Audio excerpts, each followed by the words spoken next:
बिस्मिल्लाहिर्रहमानिर्रहीम। अस्सलाम वालेकुम। मैं हूं अनीला और आप देख रहे हैं अन्ना ज़ैनब का किचन विद यूट्यूब चैनल।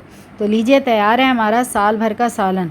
इसी सालन से आप बहुत सारे खाने बना सकते हैं। आप भी परेशान हो रहे होंगे, साल भर का सालन और वो भी ये क्यों है साल भर का सालन, तो ये मैं आपको आगे वीडियो में बताऊंगी। और इसी से बहुत सारी आगे हम रेसिपी भी बनाएंगे। ये बनाना बेहद आसान है, तो चलिए रेसिपी देख लेते हैं इसे कैसे बनाया है। अगर आपको मेरी रेसिपीज़ पसंद आती हैं तो प्लीज़ मेरे चैनल को सब्सक्राइब करें, बेल आइकॉन को प्रेस करें, साथ ही साथ ऑल पे क्लिक कर दें ताकि मेरी आने वाली हर नई वीडियो का नोटिफिकेशन सबसे पहले आपको मिले, जो कि बिल्कुल फ्री है। साथ ही साथ रेसिपी को लाइक और शेयर करना बिल्कुल मत भूलिएगा। यहाँ मैंने लिया है बीफ का कीमा 1.5 किलो और ये मशीन से एक दफ़ा पिसवा लिया था। कुटी लाल मिर्च शामिल करेंगे 3 टेबल स्पून। पिसी हुई लाल मिर्च शामिल करेंगे 1.5 टेबल स्पून। नमक शामिल करेंगे 2 टेबल स्पून या हस्बे ज़ायका। हल्दी शामिल करेंगे 1.5 टेबल स्पून। लहसुन अदरक का पेस्ट शामिल करेंगे 4 टेबल स्पून भरकर। आपने फ्रेश ही लेना है, पहले से पिसा हुआ इसमें शामिल नहीं करना। पानी इसमें शामिल करेंगे 1.5 गिलास। पानी हम 1.5 गिलास ही शामिल करेंगे, इससे ज़्यादा शामिल नहीं करेंगे क्योंकि कीमा भी पानी छोड़ देगा, तो अपने ही ये पानी में अच्छे से गल जाएगा। अच्छी तरह इसको मिक्स कर लेते हैं और मीडियम टू लो फ्लेम पर इसको पकने के लिए छोड़ देंगे। बीच में मैं चेक करती रहूँगी ताकि ये जलने ना पाए। तो यहाँ देखें, आधा घंटा हो गया है कीमे को पकते हुए और ये कंप्लीट खुश्क हो गया है। आपने इसको पूरा खुश्क रखना है, ज़रा भी पानी नहीं रहने देना। बस अब हम इसे ठंडा कर लेंगे। तो चलिए अब हम दालों को घोल लेते हैं। इधर मैंने दालें ली थी, 4 तरह की दालें थी। 1 पाव मूंग की थी, 1 पाव मसूर की, 1 पाव माश की और 1 पाव चने की दाल। इन चारों दालों को मैंने पीस लिया था, घर पर ही पीस लिया था। आसानी से आप घर पर पीस सकते हैं। थोड़ी थोड़ी दाल को ग्राइंडर में डालकर पीसते जाएं और छानते जाएं। जो ऊपर छन्नी में मोटी रह जाए उसको दोबारा से आप पीस सकते हैं। अगर आपको चक्की वाला ये पीस कर दे तो बहुत ही अच्छा है। आपने इसको बारीक पीस लेना है, इतना बारीक हो कि आपको सूजी से थोड़ा बारीक लगे। बिल्कुल फ़ाइन पाउडर नहीं रखना, क्योंकि अमूमन चक्की वाले इतनी क्वांटिटी में कोई चीज़ पीस कर नहीं देते, तो बेहतर है आप इसे घर पर ही पीस लें। तो ये देखें, कुछ इस तरीके से है दालें, आपको अंदाज़ा भी हो जाएगा। बिल्कुल फ़ाइन पाउडर नहीं करना, जैसे कि बेसन होता है उससे मोटा होना चाहिए। तो चलिए अब हम दालें घोल लेते हैं। तो एक बड़े बर्तन में डाल लेते हैं जिसमें आसानी से हम दालों को फेंट सकें। तो इधर मैंने ज़ीरा शामिल किया है 3 टेबल स्पून। गरम मसाला पाउडर शामिल करेंगे 2.5 टेबल स्पून। हल्दी पाउडर शामिल करेंगे 1.5 टेबल स्पून। दालें घोलने के बाद अगर हमें कम लगेगा तो हम हल्दी और शामिल कर सकते हैं। थोड़ा थोड़ा करके हम पानी शामिल करते जाएंगे और इसको घोलते जाएंगे। एकदम से आपने पानी शामिल नहीं करना कि ये बिल्कुल पतला सा बैटर हो जाए। तो इस तरीके से थोड़ा थोड़ा करके पानी शामिल करते जाएंगे। एकदम से पानी शामिल ना कीजिएगा कि ऐसा ना हो बैटर पतला हो जाए, फिर आपकी सारी मेहनत बेकार जाएगी, आपको मज़ीद दालें शामिल करनी पड़ेंगी। तो आपने आधा आधा कप करके पानी शामिल करना है और इस तरीके से इसको हथेली की मदद से मसलते हुए फेंटना है और इस तरह उठा कर पटकती जाएंगी। तो दालें बहुत जल्द फ्लफ़ी होंगी, जल्द फूल जाएंगी और पानी जितना दालों ने जब्स करना होगा वो कर लेंगी। साथ साथ आप इसके साथ साथ आप थोड़ा थोड़ा इस तरह पानी शामिल करती जाएं, मसलती जाएं और दालों को यूं पटक पटक कर फेंटती जाएं। जितनी आप अच्छी इसकी फिटाई करेंगी आपकी बड़ियाँ उतनी ही सॉफ़्ट तैयार होंगी। पकने के बाद वो उतनी ही नरम बनती हैं। तो इस तरीके से आपने इसको फेंटना है। 15 से 20 मिनट आपको लग सकते हैं। 15 से 20 मिनट में आपकी ये दालें अच्छे से फिट जाएंगी। आपको ख़ुद अंदाज़ा हो जाएगा कि दालें अच्छे से फिट चुकी हैं। जितना पानी जज़ करना है दालों ने कर लिया है। थोड़ी सी हम दालें सख्त रखेंगे क्योंकि जब हम कीमा शामिल करेंगे तो बैटर तब भी थोड़ा सा पतला होगा। अगर बिलफर्ज ना हुआ तो हम तब भी पानी शामिल कर सकते हैं।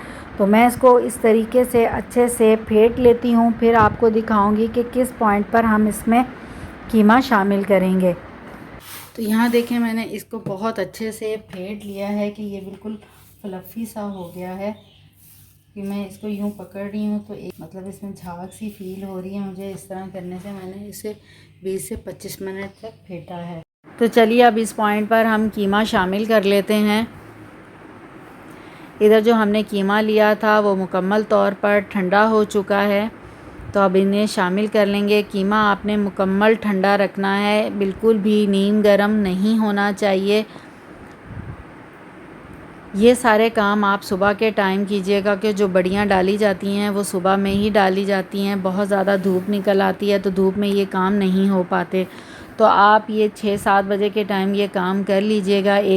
जल्दी उठ जाइएगा ताकि आपको ये काम करने में आसानी हो। तो इसे अच्छे से हम मिक्स कर लेंगे और थोड़ा थोड़ा करके पानी शामिल करते जाएंगे ताकि आप ये बैटर सेम उसी तरीके से फ्लफ़ी हो जाए जैसे कि अभी कीमा शामिल करने से पहले था।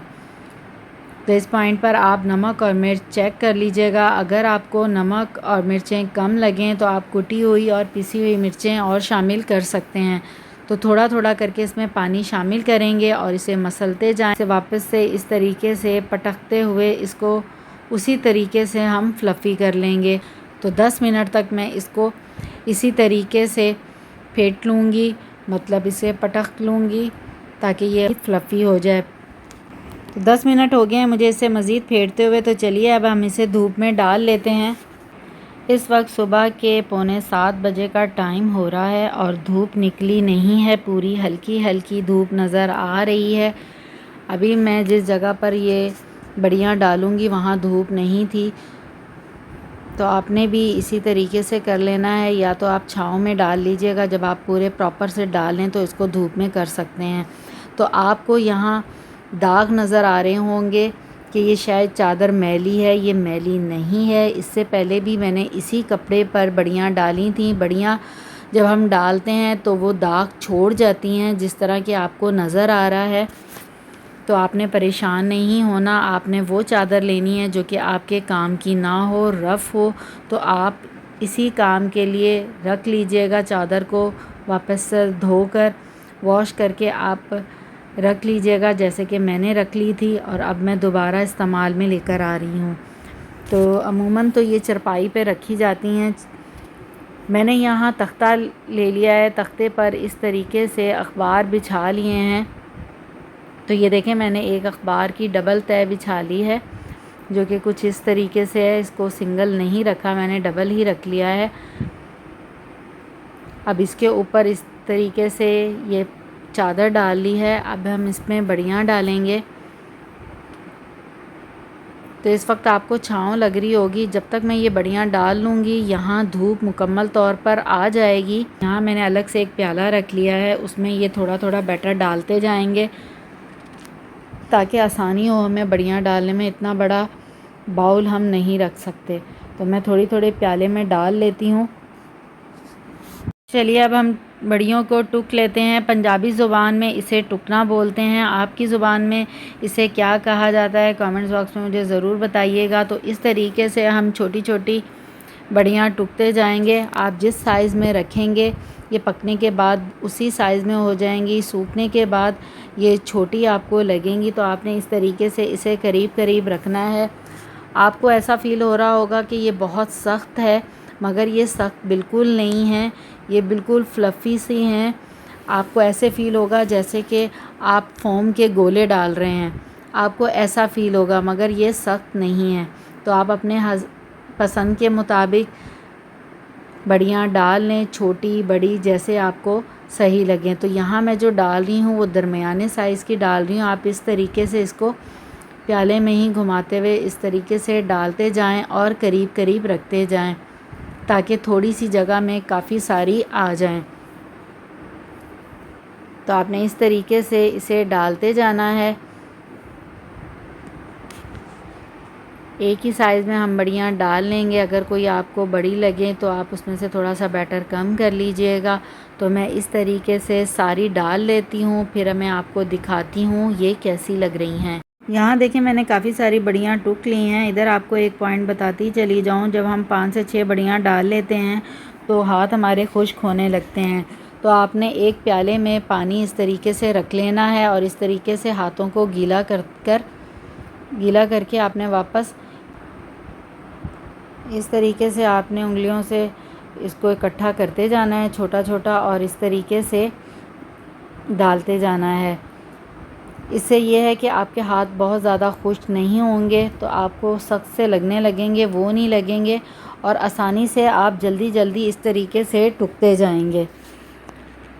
तो मैं इस तरीके से सारी कंप्लीट डाल लेती हूँ, फिर आपको दिखाती हूँ। तो देखें ये कुछ इस तरीके से शेप आती जाएगी। बढ़िया भी मैंने सारी टुक ली हैं। अब मैं इसके ऊपर दुपट्टा डालूँगी परिंदों से, मक्खियों से और धूल मिट्टी से बचाने के लिए।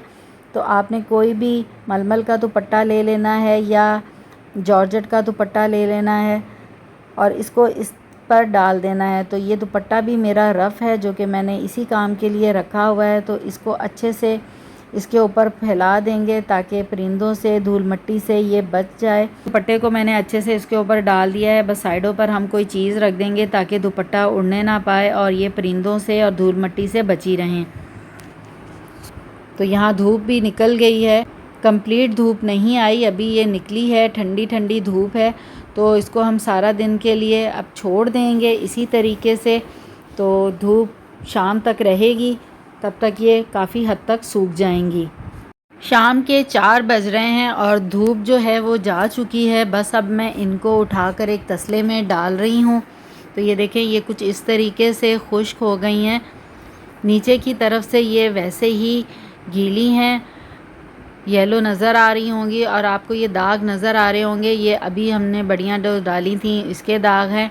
ये दाग पक्के हो जाते हैं, इसीलिए मैंने आपसे कहा था कि आप रफ़ चादर लीजिएगा ताकि आप नेक्स्ट टाइम भी यही चादर इस्तेमाल कर सकें। तो ये देखें ये कुछ इस तरीके से खुश्क हो गई हैं और ये बिल्कुल अलग हो रही हैं खुद। तो आप देख सकते हैं कि ये खुद ही अलग हो गई हैं। इस वजह से अलग हो गई हैं क्योंकि हमने जो बैटर तैयार किया था वो बहुत ज़्यादा पतला नहीं था। अगर वो पतला होता तो ये इसके साथ चिपक जाती। हमने थोड़ा सूखा सूखा रखा था मगर नरम रखा था, तो इस वजह से ये चिपकी नहीं है। तो मैं इनको इसी तरीके से उठा कर रख दूँगी। अगर ये चिपकी हुई होती तो आप इसी तरीके से इस चादर को लपेट लेते रफली और अगले दिन इसी तरीके से आप धूप में बिछा देते। तो मेरी जो बढ़िया थी वो चिपकी नहीं थी, तो मैंने अब इनको इस तसले में डाल लिया है। बाद में मैं इसको एक ट्रे में फैला दूँगी ताकि वही ट्रे में वापस धूप में रख सकूँ। तो मैं इनको सबको इसी तरीके से आहिस्ता आहिस्ता उठाकर डाल देती हूँ क्योंकि अभी ये नरम है, अंदर से ये अच्छे से खुश्क नहीं हुई मगर ये ऊपर से काफ़ी खुश्क हो गई हैं। तो ये देखें ये तो यहाँ से थोड़ी पीली पीली नज़र आ रही होंगी, इसीलिए मैं आपसे कह रही हूँ कि अभी हम इसको उठा लेते हैं क्योंकि अगर हम इसी तरह रात में रखी रहने देंगे नमी आ जाएगी, फिर सुबह के टाइम बहुत ज़्यादा चींटियाँ आ जाएंगी, तो ज़ाहिर है आपकी सारी मेहनत बेकार जाएगी। तो आपने इसको इस तरीके से उठा लेना है। अगर आपने पेस्ट नरम नहीं रखा होगा तो इसी तरीके से ये अलग हो जाएंगी। तो मैं इसको बाद में एक ट्रे में फैला दूँगी एक एक करके उल्टी साइड पर ताकि हवा लगती रहे। अभी मैं इसको घर के अंदर ले जाती हूँ और इंशाल्लाह ताला सुबह इसी ट्रे को हम उठाकर वापस से धूप में रख देंगे और 4 से 5 धूप देंगे क्योंकि अभी ठंड शुरू हो रही है तो धूप ज़ाहिर है कम आएगी, वरना अमूमन ये बहुत ज़्यादा गर्मियों में बनाई जाती हैं। अब आपकी चॉइस है आप किस मौसम में बनाते हैं। अब मैं इसको एक ट्रे में डाल लूँगी ताकि मैं वही जो ट्रे है वो धूप में रख सकूँ। तो ये देख सकते हैं आप एक साइड से ब्राउन हो चुकी हैं और एक साइड से आपको येलो नज़र आ रही होंगी। यहाँ आप देख सकते हैं कि मैंने इसे तसले में डाल दिया है। जो सूखी साइड थी जिस तरफ से ये सूख गई थी वो नीचे कर दी है और जो गीली साइड थी उसको ऊपर कर दिया है। तो मैं इसको घर के अंदर ले आई हूँ, इसी तरह तसले में रख दिया है। इंशाल्लाह ताला सुबह इसी तरीके से इस तसले को उठाकर धूप में रख दूँगी और इसके ऊपर दुपट्टा वही डाल देंगे ताकि को अच्छे से धूप लगती रहे और धूल मिट्टी से भी ये बची रहें। गर्मियों में, सख्त गर्मियों में ये 4 से 5 दिन ले लेती है। अच्छी तरह खुश्क हो जाने पर डिपेंड करता है कि आपने जो मिक्सचर घोला था वो कितना गीला था, पानी वाला था, मतलब कितना नरम था। अगर जैसे मैंने रखा है तो इसमें आपको 3 दिन लग जाएंगे सख्त गर्मियों में। और जिस तरीके से अभी ये मौसम चल रहा है, ठंडी हवाएं चलने लग गई हैं, सर्दी की तरफ मौसम आ रहा है, तो इसमें 5 दिन लग जाएंगे इसको सूखने में। और डिपेंड ये भी करता है कि आप इसको कितनी देर धूप में रखेंगे। तो इंशाल्लाह ताला मैं सुबह इसको वापस से धूप में रख दूँगी और 4 से 5 दिन इसको ज़रूर लग जाएंगे इस मौसम में। तो इसको हमने कंप्लीट खुश्क करना है, बिल्कुल भी नमी नहीं होनी चाहिए। अगर नमी होगी तो ये साल भर के लिए सेफ़ नहीं हो सकेंगी, ये 1 महीने में ही ख़राब हो जाएंगी। आज माशाल्लाह से दूसरा दिन है इनको धूप में रखे हुए और इस वक्त 2 बज रहे हैं। 4 बजे तक धूप चली जाती है, मैं ये उठा लूँगी और तीसरे चौथे दिन तक मज़ीद इसे 2 से 3 दिन और धूप दूँगी ताकि ये प्रॉपर से एकदम खुश्क हो जाएं। आपने नमी नहीं रहने देनी। तो ये देखें अब इनका कलर चेंज हो गया है, ये 70% तक खुश्क हो गई हैं। तो मैं देखें ये प्रेस भी कर रही हूँ तो ये बिल्कुल भी प्रेस नहीं हो रही, अभी इसमें हल्की हल्की नमी बाकी है। तो 2 से 3 दिन इसको मज़ीद मैं धूप दूँगी ताकि ये प्रॉपर से खुश्क हो जाएं। जैसे जैसे ये खुश्क होती जाएंगी, ये श्रिंक होती जाएंगी, जब आप इन्हें पकाएंगे तो ये वापस से फूल जाएंगी, जैसे कि दाल फूलती है हम बनाते हैं।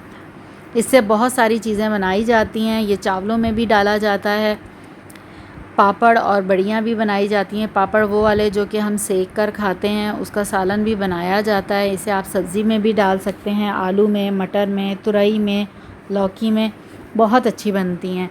इंशाल्लाह ताला मैं जैसे जैसे रेसिपी बनाती जाऊंगी आपसे शेयर करती जाऊंगी। लीजिए तैयार हैं हमारी दाल और गोश्त की बड़ियाँ जो कि इस फॉर्म में आ चुकी हैं। तो सूखने के बाद देखें इनका कलर भी चेंज हो गया है और ये मिकदार में भी कम हो गई हैं। जैसे जैसे ये सूखती जाती हैं ये छोटी हो जाती हैं, श्रिंक हो जाती हैं। तो ये देखें मैं इसको प्रेस कर रही हूँ, ये बिल्कुल भी नहीं हो रही क्योंकि ये बिल्कुल सख्त हैं, इसमें बिल्कुल भी नमी नहीं है। तो आपने भी इस बात का ख़ास ख्याल रखना है कि इसमें नमी नहीं रहनी चाहिए वरना ये ख़राब हो जाएंगी। तो आप इसको साल भर महफूज कर सकते हैं, किसी जार में डालकर रख लीजिए। अगर आप इसे काउंटर पे रख देते हैं बाहर किचन में ही तो आप हफ्ते में एक बार ज़रूर बीच में चेक करते रहिएगा कि इसमें कीड़ा ना लग जाए, क्योंकि जैसे दालों में कीड़ा लग जाता है ऐसे इसमें भी कीड़ा लग जाता है। अगर आप ये नहीं चाहते तो आप इसको एक जार में भर कर फ्रिज में रख सकते हैं, आप साल भर से भी ज़्यादा इंजॉय कर सकते हैं। मैं इसे फ्रिज में रख देती हूँ भर कर, क्योंकि 2 छोटे हमारे जार तैयार हुए हैं तो ये साल भर आप चला सकते हैं। अब ये आप पर डिपेंड करता है, आप 1 साल से पहले ख़त्म कर लें या साल भर चलाएं। ये बहुत सारी डिशेस में डाली जाती हैं जो कि बहुत मज़ेदार बनती हैं। तो आपसे मैं वो सब रेसिपी शेयर करूंगी जो कि मैं इससे बनाऊंगी। तो ये सारी मैं डालकर इस जार में भर लेती हूँ। ये मेरी अम्मी, दादी, नानी की रेसिपी है जो कि मैंने आपसे शेयर की है। हमारे यहाँ ये ज़रूर बनाई जाती हैं, गांव देहात में ये बहुत ज़्यादा बनाई जाती हैं। अब तो ये मार्ट वगैरह में, शहरों में भी मिलने लगी हैं, मगर वो इस कलर में नहीं होती, वो सिर्फ़ दालों की होती है और उसमें कलर ज़्यादा ऐड किया होता है। तो हमने तो इसमें कलर ऐड नहीं किया, हमने दाल और गोश्त की बनाई हैं, बहुत मज़ेदार बनती हैं। इसको किस तरीके से बनाना है वो मैं आपसे आगे वीडियोस में ज़रूर शेयर करूँगी। अगर आप चाहते हैं मैं इससे जो भी रेसिपी बनाऊँ और आप वो देखना चाहते हैं तो प्लीज़, अभी तक आपने मेरे चैनल को सब्सक्राइब नहीं किया तो कर लीजिए ताकि मेरी आने वाली हर नई वीडियो का नोटिफिकेशन सबसे पहले आपको मिले। इंशाल्लाह ताला मैं इससे बहुत सारी रेसिपी आपसे जल्द शेयर करने वाली हूँ। कैसी लगी है आज की रेसिपी मुझे कमेंट बॉक्स में ज़रूर बताइएगा। अगर आपको ये रेसिपी पसंद आई है तो प्लीज़ इसे लाइक और शेयर करना बिल्कुल मत भूलिएगा। इंशाल्लाह ताला नई रेसिपी के साथ हाज़िर होंगी। दुआओं में याद रखिएगा। तब तक के लिए अल्लाह हाफ़िज़।